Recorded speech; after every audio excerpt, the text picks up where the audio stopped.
Published 3:02 Eastern Standard Time, the 24th of December 2018. Updated 8:11 Eastern Standard Time, the 24th of December 2018. Christmas is the Morecambe and Wise season, a time of year indelibly associated with the much-adored double act thanks to their unforgettable Christmas specials, but fans are in for a real treat this year with Morecambe and Wise in America, a fascinating new series on the Gold TV channel hosted by superfan Jonathan Roth, which covers the little-known 5-year period in the 1960s when Eric and Ernie traveled to the U.S. many times to try and win over American audiences.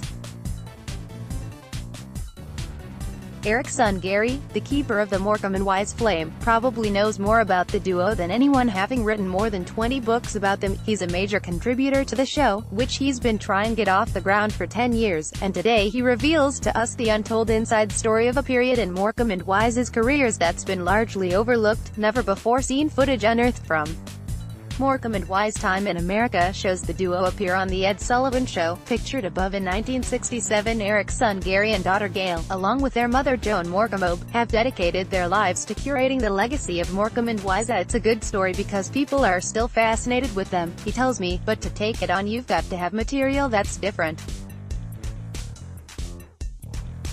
We all know about the TV shows and the Christmas specials, but there was much more to their careers. This series covers a time that was so important to them.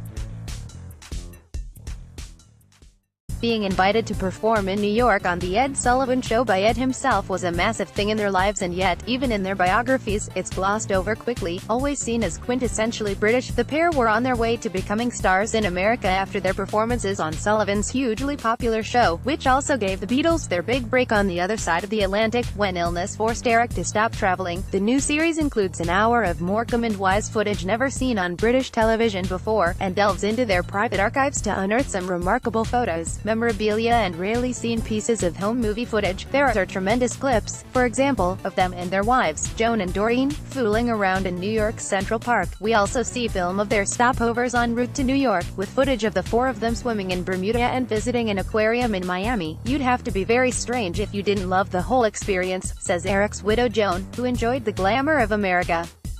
Eric Morecambe, actress Michelle Lee and Ernie Wise performing a routine on The Ed Sullivan Show in 1968, the fascinating new series on the Gold TV channel hosted by superfan Jonathan Roth, which covers the little-known 5-year period in the 1960s when Eric and Ernie traveled to the U.S. many times to try and win over American audiences. Ironically, Morecambe and Wise only got their big break in the U.S. because Ed Sullivan had come to Britain to scout another comedian, Bruce Forsyth. Ed was a great Anglophile and he loved British acts, particularly British comedians, says Gary, but then at that time so did most of America. So Ed used to come over here, and take people like Norman Wisdom back to America. On this particular occasion he had come over to the London Palladium to look at Bruce Forsyth. The irony was he happened to see Morecambe and Wise, who were on the same bill, and fell in love with them, so he invited them onto his U.S. show in 1963. You couldn't really turn Ed Sullivan down. He had 72 million viewers, so Eric and Ernie jumped at it. The extra motivation would have been that Ernie had always wanted to be in America. He had a great love of the old Judy Garland, Mickey Rooney movie era, and he had a rose-tinted view of it. He wanted to achieve something in America, but it wasn't an ambition held by my father. Eric was actually very happy with British audiences, but coming from a humble background, the money was too good to refuse. Always seen as quintessentially British, the pair were on their way to becoming stars in America after their performances on Sullivan's hugely popular show. Ironically, Morecambe and Wise only got their big break in the U.S. because Ed Sullivan had come to Britain to scout another comedian, Bruce Forsyth.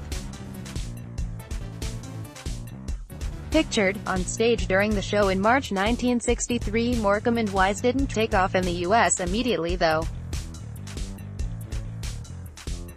They got off to a poor start, explains Gary. The show was filmed in front of a live studio audience. They were doing material a UK audience would have totally got, but it was met with silence in the US, and walking off to the sound of your own footfall is always difficult. It didn't faze Eric and Ernie though. They didn't seem to panic much, says Gary. They would smile at each other as if to say, well, at least we're getting paid for being here. At that early stage they thought it was just a one-off visit. Although they didn't appear on any other American programs, they went on to appear on The Ed Sullivan Show 16 more times over the next 5 years. After 4 appearances in 1963 alone, they slowly but surely started to win over the Americans. The Ed Sullivan audience gradually began to warm to their act, and there was spontaneous clapping in parts, which didn't always happen in the UK. Fascinating archive footage shows how the duo tailored their act to suit US audiences, with less wordplay and more visual gags. But their genius remained unchanged, and that, says Gary, is the reason they were able to win over US audiences. Morecambe and Wise didn't take off in the US immediately though. They were filming in front of a live US audience with jokes made for a UK audience. Pictured, on The Ed Sullivan Show in March 1963. Although they didn't appear on any other American programs, they went on to appear on The Ed Sullivan Show, pictured, 16 more times over the next 5 years. Fascinating archive footage shows the duo tailored their act to suit US audiences, with less wordplay and more visual gags. Eric and Ernie were very good. That's the most important thing to remember. I think the American audience probably took a while to get used to their accents and their faces. It's strange when the host is telling you you're going to love these people from England. That's a very harsh environment for them to enter. It's about familiarity in the end. The audience got used to Morecambe and Wise. Sullivan also boosted their popularity by giving Morecambe and Wise a rare accolade. The main thing, and this is something the audience will have had to have picked up on in the end, is that Ed Sullivan genuinely loved them, not just as performers but also as people, so they found themselves on an equal standing with him, to the extent that he then involved himself in their routines, which was unheard of. He became part of their routine. He got things wrong, of course, but he loved it. And the audiences loved it too. They couldn't believe Ed was doing it. That boded very well for Eric and Ernie. Another factor that appealed to Morecambe and Wise about the US was the fact that it was the first time they had appeared in color. The big attraction came with the use of color on their final visit in 1968, says Gary. That was a big moment. Seeing themselves back in color would have made them think, well, if we can't do this in the UK, we'll do it over here. But then it all fell apart because my father fell ill with a heart condition, and that was the end of them in the US.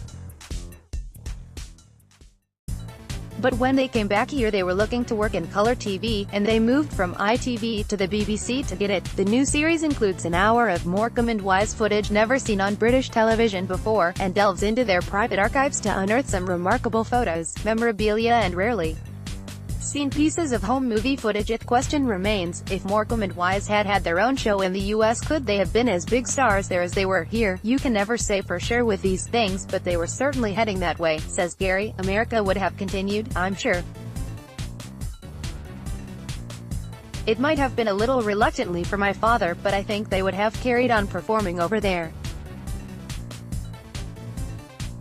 As we see throughout the series, their progress in the US was very gradual, but yes, I think that could well have been the case, that they would have become big stars over there. The fact is that eventually American audiences were unable to resist the sheer genius of Morecambe and Wise's stage act.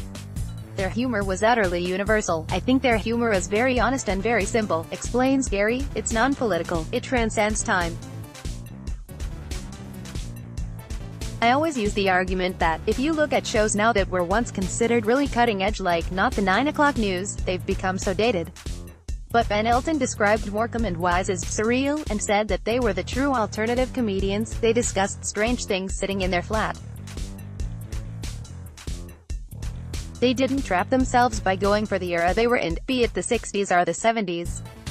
My father always said, you don't quite know where Morecambe and Wise have come from. They're just there, middle-aged men talking to each other about everyday life. There are tremendous clips, for example, of them and their wives, Joan and Doreen, fooling around in New York's Central Park. Eric and Ernie pictured above in New York in 1963. Their relationship was immeasurably helped by the fact that they never argued. If one of them wasn't happy about something, the other would compromise. If one of them didn't want to tour, the other would say, fine, we'll wait. It was all very easy. They never had a big falling out. They probably made that decision when they were in their teens.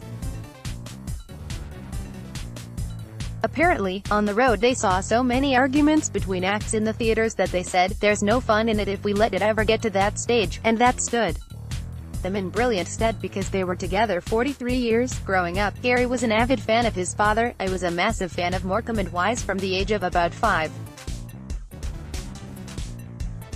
That's when I first went to school and realized we weren't the only family with a TV. Other people knew Morecambe and Wise, and that was very exciting for me. At home we had a normal father-son relationship. He was always just my dad. He was great. But as part of Morecambe and Wise, he was always on a pedestal for me. We seemed to have a laugh all the time, and our biggest connection was Luton Town Football Club, where he was a director.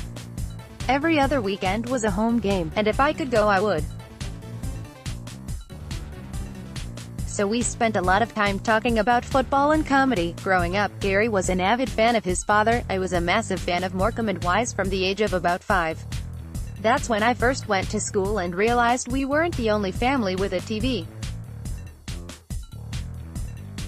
Pictured, the comedy duo New York in 1963. The darker side of Eric was his workaholism, a characteristic that was to have an impact on his health. We kept all his old diaries, and my mother would look at them and find something like, "Get back from New York, day off," then start recording a TV show. It was a terrible, terrible schedule, absolutely full on, says Gary. It was an accident waiting to happen, but I don't think you could have changed his personality.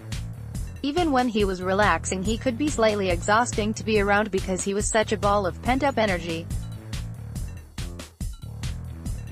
He didn't even really like going on holiday. Eric died from a heart attack on the 28th of May 1984, aged just 58, as he was leaving the stage at the Roses Theatre in Tewkesbury.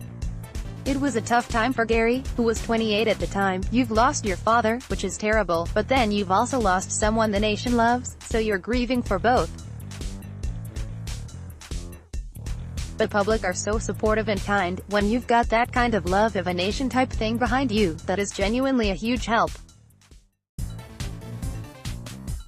Ernie Wise, right, later died in 1999 from a heart attack. Gary, who has 4 adult children and lives with his partner, Margot, in Bath, now works full-time curating the legacy of Morecambe and Wise. My wife says it occupies me 24/7, and I would agree with that.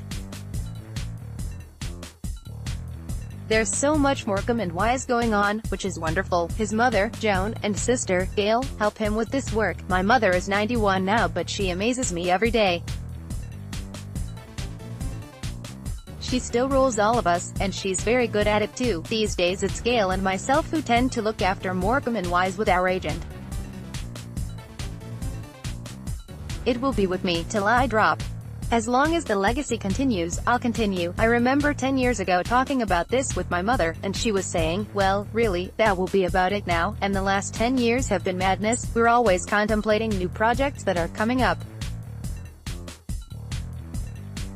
It's full-time, but what a lovely occupation. It beats a real job. Morecambe and Wise in America starts on Gold on the 27th of December.